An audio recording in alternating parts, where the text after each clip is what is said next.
Here are a few truths most people learn too late. People treat you better when you take care of your appearance, not because it's fair, but because first impressions shape everything. Success before support. People invest in you after you're successful. Capital and expertise are selective. They follow proof, not potential. No shortcuts.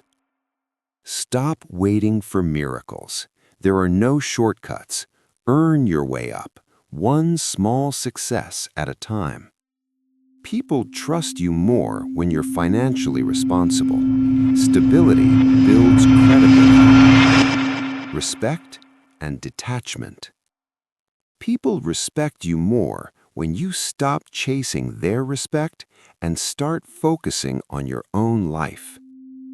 Validation trap. The more you need validation, the more people look down on you.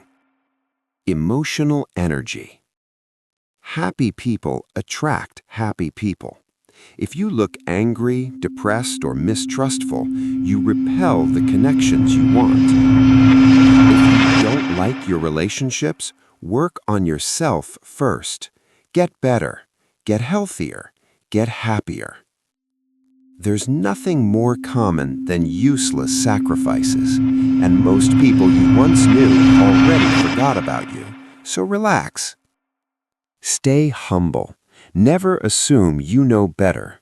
Growth begins there. Focus on becoming.